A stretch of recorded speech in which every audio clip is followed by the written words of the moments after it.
মাত্র ২ মিনিটেই বানিয়ে ফেলতে পারবেন আপনারা এরকম একটা আর্টিফিশিয়াল বাগানবিলাস ফুল।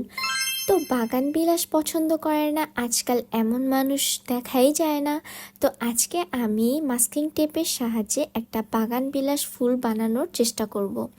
তো এখানে আমি একটি স্টিলের ওয়্যার নিয়েছি আর মাস্কিং টেপটাকে এইভাবে একটার উপর আরেকটা দিয়ে একটা পাতার শেপ করে কেটে নিচ্ছি। এটা হবে হচ্ছে যে বাগানবিলাস ফুলের পাপড়ি। তো আমি সেমভাবে 3টা পাপড়ি বানিয়ে নিয়েছি।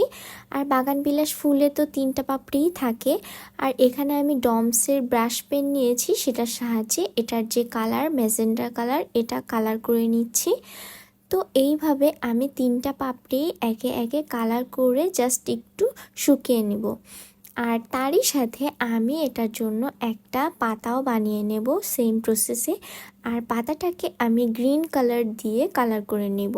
এটাও আমি ডমসের ব্রাশ পেনের সাহায্যে কালার করে নেব।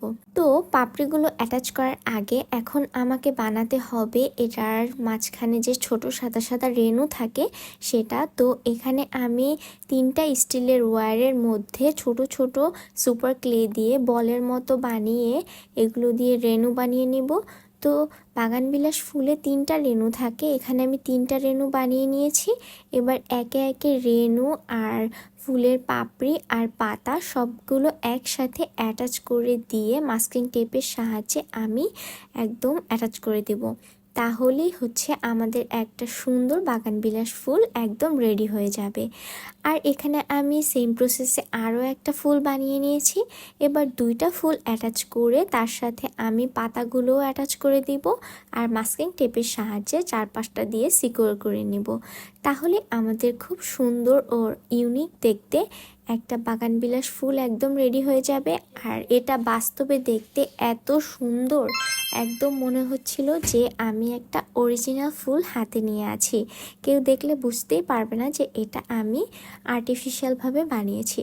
সো তোমাদের কাছে আমার এই ইউনিক আইডিয়াটা কেমন লাগলো কমেন্ট করে জানিও। আর তোমরাও চাইলে খুব ইজিলি এটা বাসায় বানিয়ে ফেলতে পারো। সো তোমরা এটা বাসায় ট্রাই করে দেখো। আর আমার এই ইউনিক আইডিয়াটা তোমাদের কাছে কেমন লেগেছে অবশ্যই জানিও। সো আজকের মতো এই পর্যন্তই। আল্লাহ হাফেজ।